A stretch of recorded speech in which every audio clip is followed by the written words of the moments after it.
I want to take the next few minutes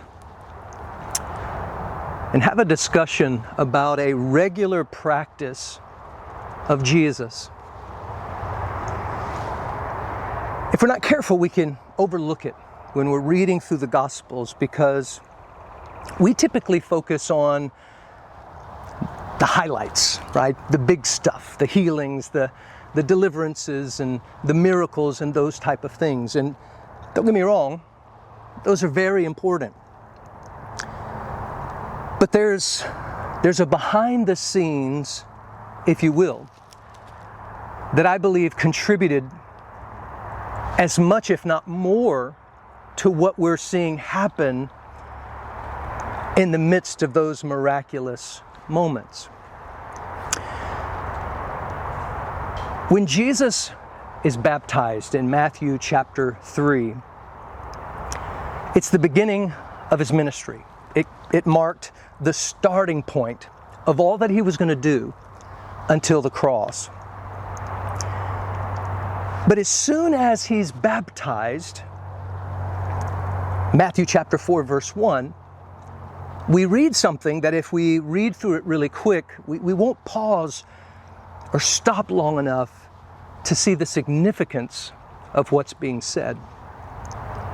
We're told this: then, right after his baptism, then was Jesus led of the Spirit into the wilderness to be tempted of the devil. That word wilderness is a word that we're going to see over and over again throughout the Gospels and throughout the life and ministry of Jesus. In the Greek, that word wilderness is eremos. And what we find through careful study is that Jesus spent a lot of time in the eremos. Now, that word eremos is sometimes translated desert, sometimes wilderness. It means a solitary place, a lonely place, a desolate place, or an uninhabited place.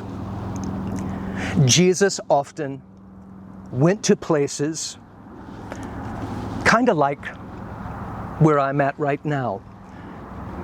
In my case, I'm not too far away from the hustle and bustle of the town, the city, but it's far enough away where there's no one else there, right? It's a quiet place, a place free of interruptions, free of distractions. And the very first thing Jesus does after his baptism, after his inauguration, if you will, "This is my beloved Son in whom I'm well pleased," is to spend 40 days in the eremos. Now, we're told that he was tempted there, but that's not all that was taking place during those 40 days, because in Luke chapter 4, we're told that he came up out of that place filled with the Holy Spirit. So no doubt he was fighting the devil, but he was also spending time with the Father and being filled with the Spirit.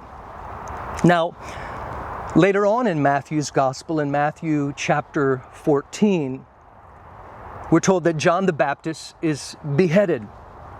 And we're told that when Jesus heard about it, he departed into a desert place. He went to the eremos. He got away. He retreated. He got alone with the Father. A personal retreat. It was a time of prayer. It was a time to ponder. It was a time to pause. And as we see in the life of Jesus, it was often a time to prepare for what was coming next.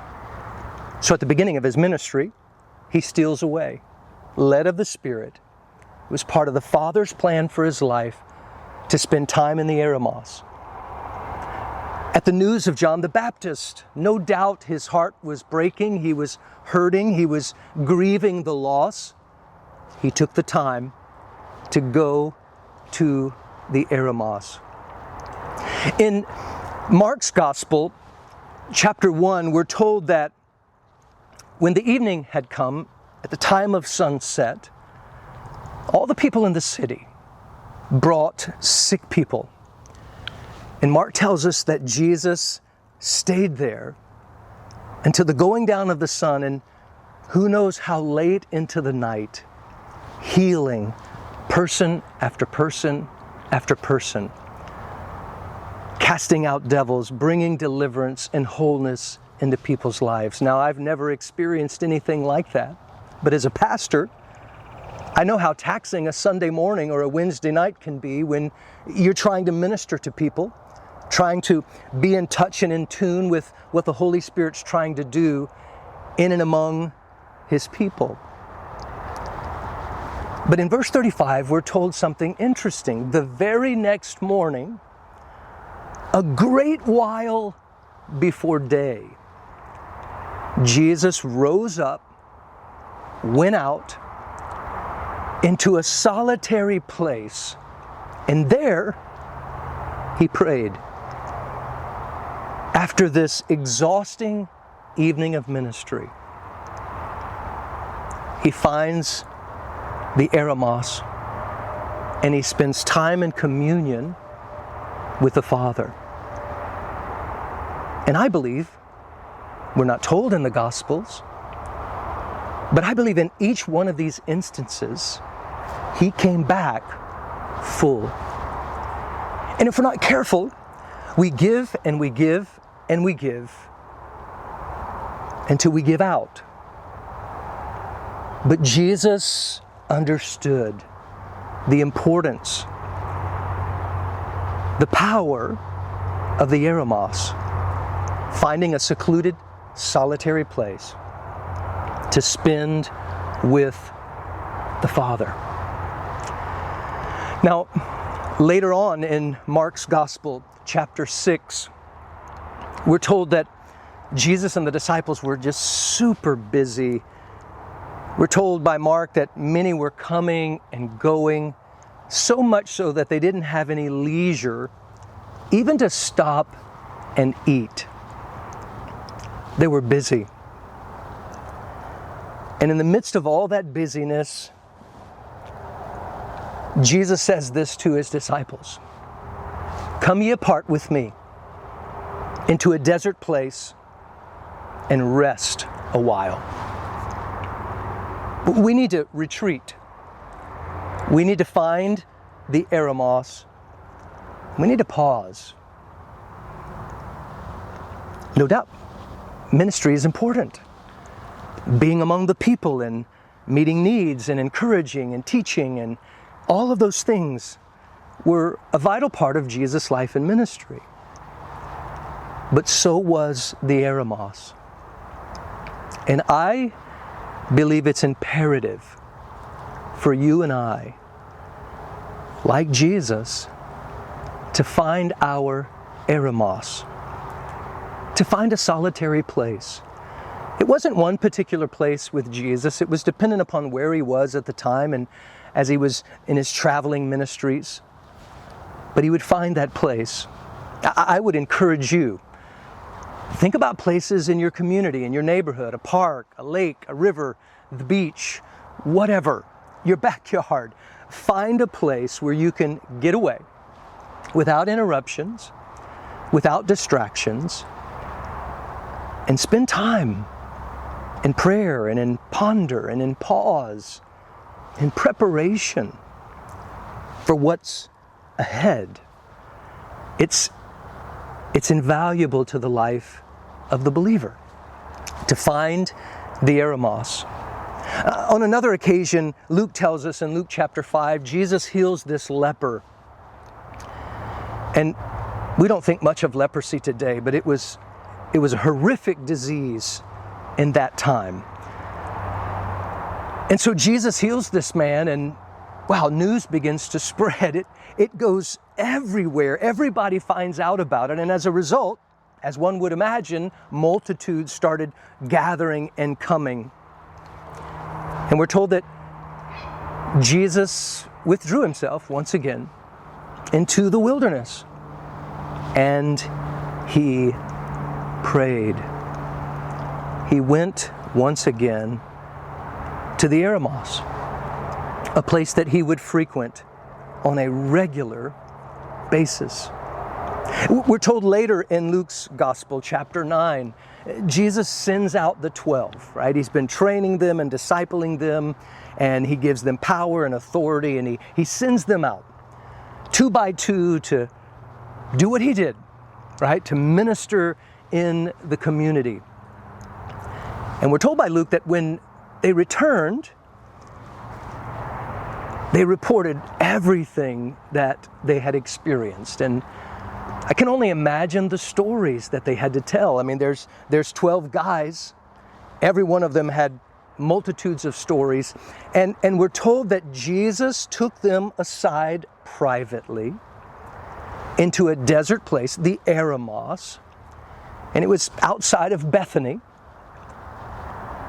to take the time to hear the stories, to celebrate, to review, to learn.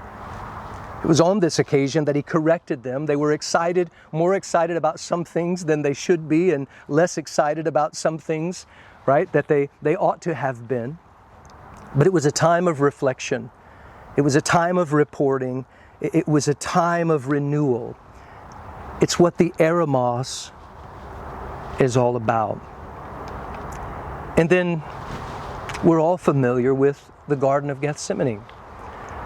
Before the cross, Jesus and his disciples leave the upper room and they go to the Garden of Gethsemane.